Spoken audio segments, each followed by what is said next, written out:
what will you be thinking about today as we pay tribute to both Dame Vera Lynn and remember the Battle of Britain?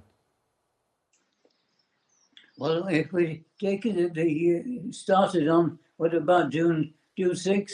By then, had already been conscripted into the army, but was still aware there was an awful lot of aircraft battling going on in the south of England, and it was a very difficult time.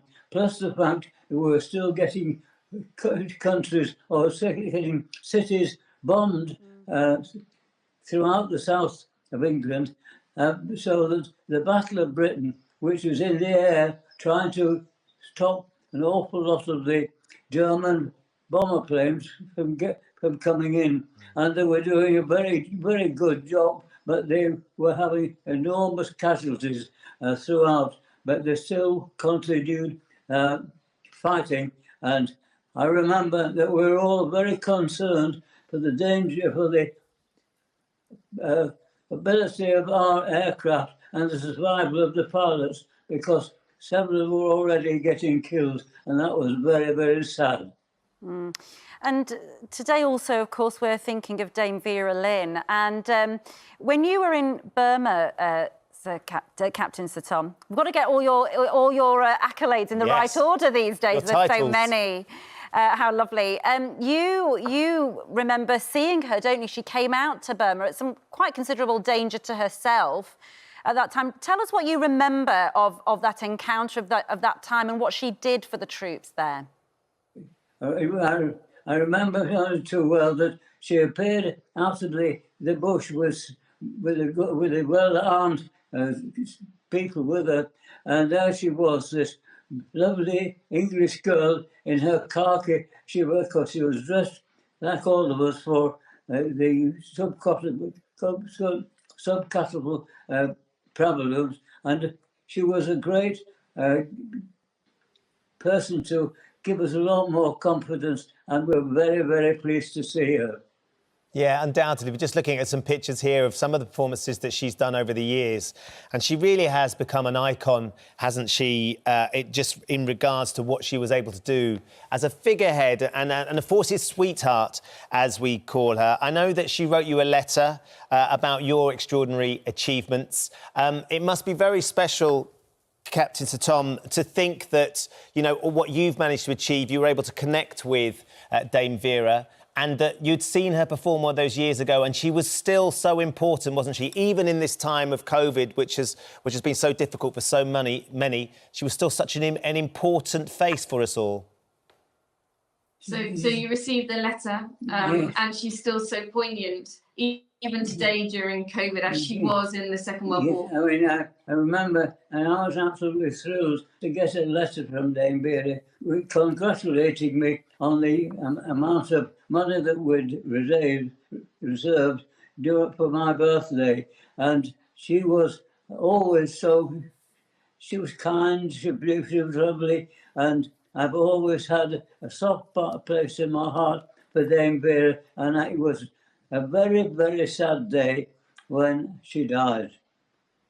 Yeah, she will be remembered very fondly today by everybody. If we can come to Alan Scott now, because, of course, Alan, thank you so much for joining us alongside your son, Murray, there. You are one of the last surviving Spitfire pilots. And as we heard Captain Tom so clearly sort of illustrate, getting into those planes on the Battle of Britain was a perilous task. There were serious casualties. I think the life expectancy for an RAF pilot in that was about 15 minutes. First of all, what would they like to fly? Because it's become an iconic aircraft, hasn't it, the Spitfire? Yes, the Spitfire was a wonderful aircraft to fly because it sort of fitted you like a glove. And when you're in combat, when you turn your head, the aircraft would turn with you, which is vital, of course, when you're twisting and turning in combat. Everything is automatic, and I knew instinctively that the Spitfire was a marvellous aircraft. And Alan, in 1940, as the Battle of Britain began, you were still training, weren't you, at Biggin Hill? Yes, I was.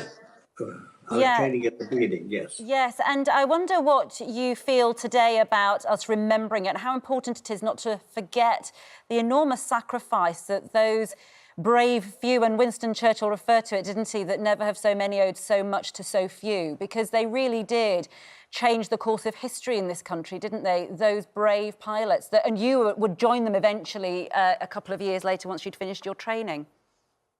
Yes, at the beginning of it, but I joined the Battle of Britain towards the end of it, and it went on way into 1941, by the way, not ending in 1940, October, as they say. In fact, we lost quite a few pilots as I tore, as I flew, and the combat was just the same. We met the aircraft coming in and attacked them, and that's the real reason. And it's important to still remember that, isn't it? To remember as a new generation comes up for us to look back at our history and not forget what you and your other fellow pilots did. No, you never forget it. It's a wonderful time, I thought, anyway. I know war is not wonderful, but when you're flying a Spitfire, it becomes exciting, and you've got a job to do, is to knock the other aircraft down, and we did. That's the main thing. You did it, and you did it in style. Let's come to Ken now, because, of course, Ken, as a former Special Forces member, you will undoubtedly have fond memories of some of sort of the Second World War, just in terms of thinking about what they've managed to achieve and how that set up our armed forces and where we are today. And sort of the sort of serendipity we're talking about, the fact that on the day of the private funeral for Dame Vera Lynn, who was such an icon for that war, and also the start of the Battle of Britain, it's an important day, isn't it? Yes, good morning, everybody. And yes, a day of mixed emotions, I think, for everybody. And I'm sitting here as a representative of Garraway, who look after homeless veterans who've fallen on hard times.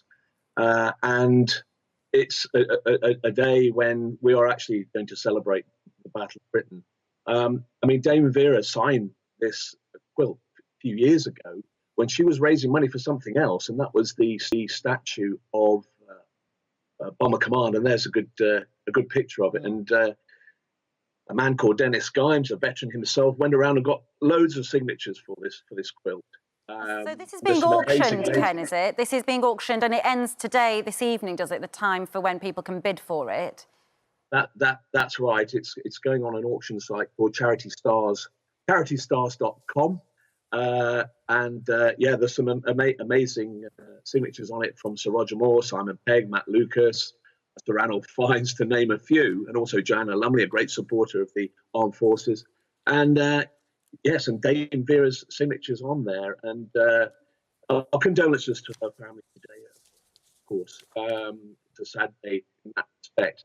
But an honour for us as a Garraway, as a charity, to be sitting here this morning with Sir Tom, and also with Alan, and huge respect to those gentlemen there who fought for the freedom that we enjoy today. And all veterans across the UK will be sitting remembering Vera.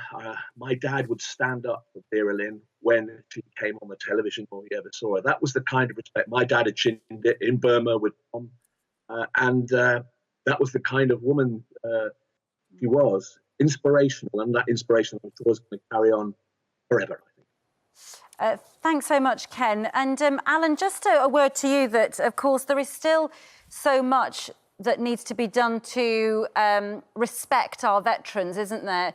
What is it that you feel that we should, as a society, be doing to respect those veterans who often do fall on hard times and have lots of personal issues because of what they've seen and what they've been through? Do we do enough, do you think, to respect and look after veterans, Alan? Sorry, I missed the RAF Benevolent Fund, of course. I help them as much as I can, and with flying for them, wearing their badges and shirts and so on. But the Benevolent Fund have been very good indeed, and I like them very much. And you've flown quite recently, haven't you, despite the fact that you are older. When was the last time you flew? Sorry, I was listening. When was the last time you flew? It was last year. Yes, I flew when I was 97, I think 96 or 7 last year, and I'm due to fly it next year on my 100th birthday. I'm flying it then from Biggin Hill. And that's in a Spitfire? In the Spitfire, yes. I flew the Spitfire when I was 97 from Biggin Hill. Amazing. And there you never forget to fly a Spitfire. It's part of you. No, Murray, just quickly, because obviously he's your father and you must be incredibly proud, and I'm sure you've heard some amazing stories. How do you feel about the fact that at 98 years young, he's still flying at 100? He wants to try and be flying as well. How do the family feel about this? Well, we're all thrilled to bits, and I think the really exciting thing is that I was speaking to the guys who own the Spitfire, and we're going to try and get up together. They have two. So I'm going to try and go up with him and fly together in formation, which will be fantastic. That will be absolutely sensational. Extraordinary. And just a final word, Captain Sir Tom, have you been resting since your extraordinary feat, or have you been sort of up and about? I'm sure your daughter's been saying take a rest. I'm not sure you've been listening. Have you had a chance to rest since they last saw you? Have you had your feet up, or have you been busy? I've been busy. I'd like to think I could have my feet up, but there's so much to do, and we've got so much interest, particularly now in the Battle of Britain, and it was a great occasion because it just showed that we were still one of the best in the world, and they showed it. Although there was an awful number of casualties of pilots and crew, but they still smiled on at the end of the day, and that's how I think we always have to be, that the fact that tomorrow will be a good day.